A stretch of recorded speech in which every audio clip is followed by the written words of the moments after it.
여러분 평안히 주무셨습니까? 오늘 우리가 함께 이 새벽에 나눌 주님의 말씀은 시편 22편 1절로 21절까지의 말씀입니다. 사실 다 읽어야 되겠지만 그 나머지 부분들은 우리가 말씀을 전하면서 함께 마지막에 읽도록 하겠습니다. 시편 22편 1절에서 21절까지의 말씀입니다. 함께 읽겠습니다. 내 하나님이여, 내 하나님이여, 어찌 나를 버리셨나이까? 어찌 나를 멀리하여 돕지 아니하시오며 내 신음소리를 듣지 아니하시나이까? 내 하나님이여, 내가 낮에도 부르짖고 밤에도 잠잠하지 아니하오나 응답하지 아니하시나이다. 이스라엘의 찬송 중에 계시는 주여, 주는 거룩하시니이다. 우리 조상들이 주께 의리하였고 의리하였으므로 그들을 건지셨나이다. 그들이 주께 부르짖어 구원을 얻고 주께 의리하여 수치를 당하지 아니하였나이다. 나는 본래요 사람이 아니라 사람의 비방거리요 백성의 조롱거리이다. 나를 보는 자는 다 나를 외우으며 입술을 삐죽이고 머리를 흔들며 말하되 그가 여호와께 의탁하니 구원하실 걸, 그를 기뻐하시니 건지실 걸 아나이다. 오직 주께서 나를 모태에서 나오게 하시고 내 어머니의 젖을 먹을 때 의지하게 하셨나이다. 내가 낳을 때부터 주께 맡긴 바 되었고 모태에서 나올 때부터 주는 나의 하나님이 되셨나이다. 나를 멀리하지 마옵소서. 환난이 가까우나 도울 자 없나이다. 많은 황소가 나를 에워싸며 바산의 심센 소들이 나를 둘러쌌으며 내게 그 입을 벌림이 찢으며 부르짖는 사자 같으니이다. 나는 물같이 쏟아졌으며 내 모든 뼈는 오그러졌으며 내 마음 밀랍 같아서 내 속에서 녹았으며 내 심이 말라 질그릇 조각 같고 내 혀가 입천장에 붙었나이다. 주께서 또 나를 죽음의 진토 속에 두셨나이다. 개들이 나를 에워쌌으며 악한 무리가 나를 둘러 내 수족을 찔렀나이다. 내가 내 모든 뼈를 셀 수 있나이다. 그들이 나를 주목하여 보고 내 겉옷을 나누며 속옷을 제비 뽑나이다. 여호와여, 멀리하지 마옵소서. 나의 힘이시오 속히 나를 도우소서. 내 생명을 칼에서 건지시며 내 유일한 것을 개의 세력에서 구하소서. 나를 사자의 입에서 구하소서. 주께서 내게 응답하시고 들소의 뿔에서 구원하셨나이다. 아멘. 오늘도 이른 새벽 그리스도의 고난과 그의 대속의 죽음을 기억하시고 이렇게 기도의 자리로 나와주신 교우들께 진심으로 감사를 드립니다. 이 새벽에도 들려주신 주님의 말씀을 붙들고 믿음으로 살아가는 한날이 될 수 있기를 축복합니다. 오늘 우리가 묵상할 시편 22편은 시인 다윗이 아무 죄도 없이 불의한 사울 왕에게 쫓기는 위기의 상황에서 자신의 고통과 억울하고 비통한 심정을 하나님에게 토로하고 있는 비탄의 시입니다. 오늘 시편을 읽으면서 자연스럽게 저는 러시아의 무도한 침공에 쫓기면서 참혹한 상황 가운데 있는 우크라이나인들의 영상 속 모습들이 떠올랐습니다.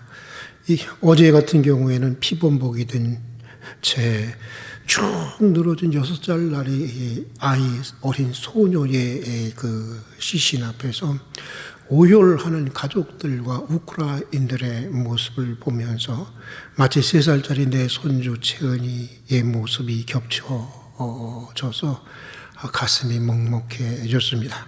오늘 시편은 그와 같이 하나님이 없는 것 같은, 하나님에 의해서 버려진 것 같은 절망스러운 현실에서 드려진 탄식의 시, 그것이 오늘 시편 22편의 내용입니다.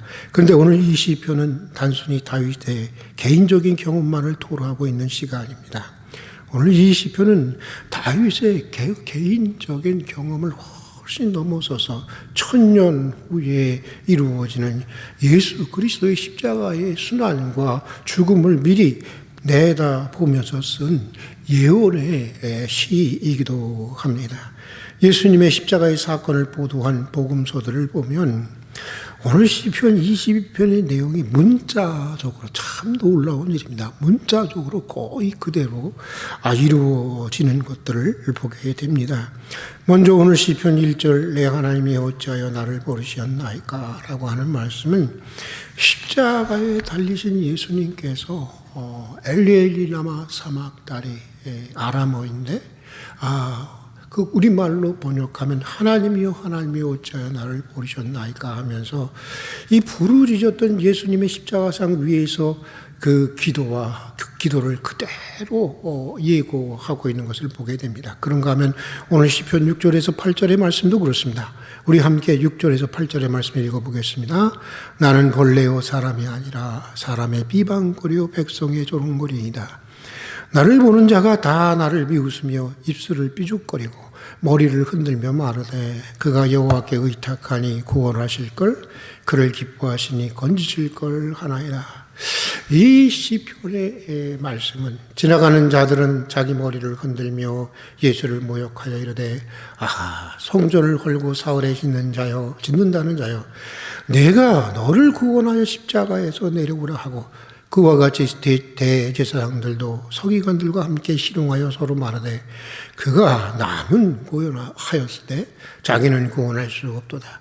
이스라엘 왕 그리스도가 십자가에서 내려와 우리를 보고 믿게 할지어다.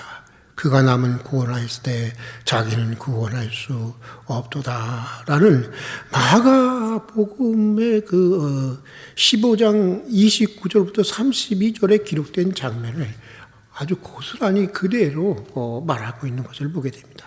또 오늘 시편 16절 개들이 나를 에워쌌으며 악한 무리가 나를 둘러 내 수족을 찔렀나이다는 예수님의 손과 발에 못 박히는 십자가의 처형의 사건을 그대로 예고하고 있고 17절과 18절 내가 내 모든 뼈들을 실수 인나이다. 저희가 내 겉옷을 나누며 속옷을 제비 뽑나이다 라고 하는 이 말씀은 요한복음에서 로마의 군병들이 관례를 어기고 예전 이 관례에 의하면 모든 십자가에서 죽은 사람들은 두 다리를 꺾게 되어 있는데 관례를 어기고 예수님의 두 다리를 꺾지 않은 것과 그들이 예수님의 겉옷과 속옷을 제비 뽑아 나누었던 것을 고스란히 그대로 담고 있습니다. 그러고 보면 오늘 시편 시인 다윗은 1000년의 세월을 넘어서 발생할 그리스도의 십자가의 사건을 마치 눈앞에서 보는 것처럼 정확하게 예언하고 있는 것입니다. 요한복음 19장 36절과 37절에서 사도 요한은 이런 일에 대해서 이렇게 증언하고 있습니다. 이 일이 일어난 것은 그 뼈가 하나도 꺾이지 않게 하리라 한 성령의 말씀을 응하게 하려 함이니라. 무엇을 응하게 하려 한다고요? 성경의 예언의 말씀을 응하게 하려고 하신 거라고 하는 것입니다. 성경의 예언을 응하게 하시려고 하신 하나님이 주도하신 하나님의 섭리의 사건이라고 하는 것입니다. 놀랍지 않습니까? 그러고 보면 여러분 인생도 그렇고 세상도 그렇고 이게 그냥 아무렇게나 흘러가는 게 아니라는 것을 알게 됩니다. 물론 하나님은 인간에게 자유의지라고 하는 것을 주셨습니다. 그래서 인간들이 사는 역사 안에는 인간들의 자유의지에 의해서 우연적인 사건들이 헤아릴 수 없이 많이 발생하고 있는 것입니다. 모든 것들이 다 하나님이 하신 일이고 모든 것들이 다 필연적이다. 여러분 그런 것이 아닙니다. 그러나 여러분 그럼에도 불구하고 큰 뜻에서 볼 때 우리가 하나님의 자유의지와 하나님의 어떤 그 운명적인 그 개입의 역사와 어떤 관계가 있는지 분명하게 우리가 논리적으로 설명할 수 없다고 하더라도 큰 틀에서 볼 때 우리 인생도 그렇고 우리가 살아가는 세상도 성경이 말씀하고 있는 예언의 말씀의 고를 따라서 흘러가게 되어 있는 것입니다. 인간들이 아무리 날고 뛰어도 다 하나님의 주권과 하나님의 섭리 가운데 있다고 하는 것입니다. 구약이 약속하고 예언한 것들이 신약에서 이루어지게 됩니다.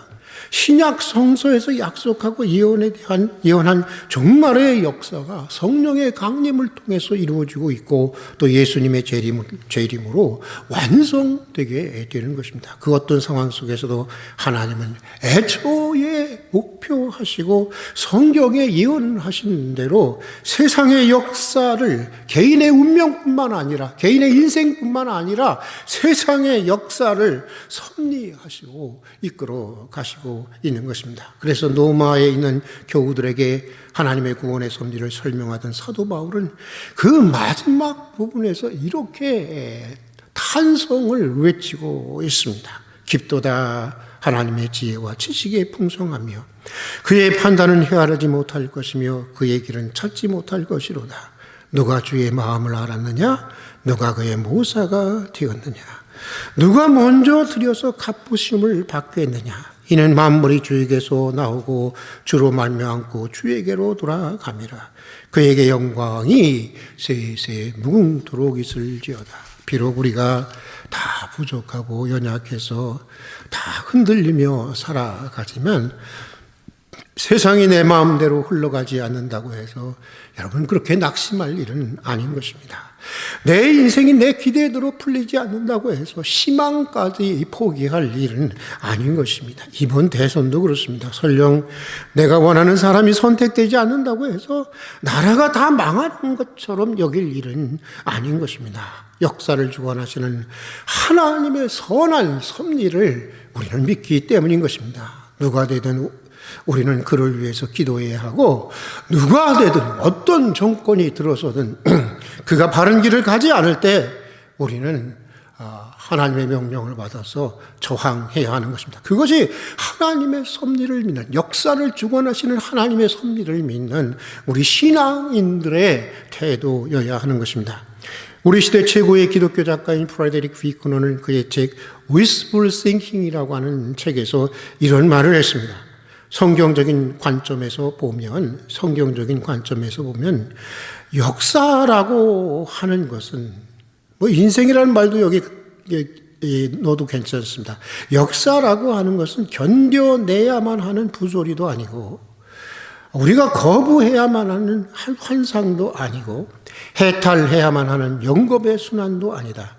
그것들은 하나님의 섭리 속에서 우리 각자를 어딘가에로 인도에 가기 위한 일련의 중대하고도 반복될 수 없는 그리고 소중하고도 의미 있는 순간들이다 라고 말하고 있습니다. 그렇습니다, 여러분. 세상이 아무리 악하고 아무리 부조리하다고 해도 아무리 인간들이 날뛴다고 해도 성경적인 관점에서 보면 우리 인생과 역사는 여전히 하나님의 주권 속에 있는 것이고 세상은 하나님의 섭리 가운데 성경의 예언을 따라서 흘러가는 것입니다. 그러기에 우리 개개인의 인생과 역사는 맹목적으로 견뎌내야만 하는 그런 부조리만도 아니고 거부해야 하는 환상도 아니고 해탈해야만 하는 고통의 연속도 아닌 것입니다. 우리 인생도 우리 역사도 다 하나님의 주권과 섭리 속에서 우리 각자를 하나님이 원하시는 그 어디인가에로 인도해 가기 위한 일련의 중대하고 반복될 수 없는 그리고 소중하고도 의미 있는 순간들인 것입니다. 모든 것들이 다 하나님의 주권 속에 있고 모든 것들이 합력해서 하나님의 선을 이루기 위해서 나아가는 것입니다. 하나님이 그렇게 하시는 것입니다. 오늘 시편도 우리에게 그것을 보여주고 있습니다. 오늘 시편 시인의 슬픔은 슬픔으로만 끝나지 않는 것을 보게 됩니다. 시인의 고통은 고통으로만 끝나지 않았습니다. 오히려 오늘 시편은 나의 하나님 어찌하여 나를 버리셨습니까? 라고 하는 자리야말로 내 뼈가 모두 어그러지고 마음이 촛밀처럼 녹아내리는 죽음의 진토와 같은 그런 자리야말로 주님을 만나게 되는 결정적인 자리라고 하는 것을 말해주고 있습니다. 모든 것을 합력해서 하나님의 높은 선을 이루시는 섭리를 깨닫는 결정적인 자리라고 하는 것을 오늘 시편 시인은 고백하고 있는 것입니다. 오늘 시편 시인은 21절부터 마지막 절까지 그런 현실에서 부르짖다가 만난 하나님, 그런 현실에서 부르짖다가 깨닫게 된 주님의 주권과 섭리에 대한 간증과 찬양을 이어가고 있습니다. 오늘 시편 시인의 심정으로 21절부터 마지막 31절까지 함께 읽어보도록 하겠습니다. 같이 한번 읽겠습니다. 나를 사자의 입에서 구하소서. 주께서 내게 응답하시고 들소의 뿔에서 구원하셨나이다. 내가 주의 이름을 형제에게 선포하고 회중 가운데에서 주를 찬송하리다.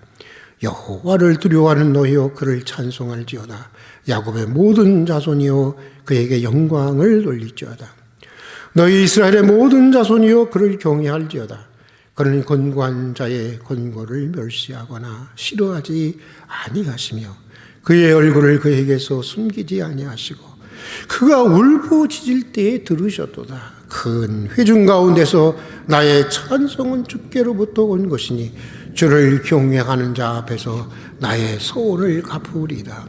겸손한 자는 먹고 배부를 것이며 여호와를 찾는 자는 그를 찬송할 것이라. 너희 마음은 영원히 살지어다.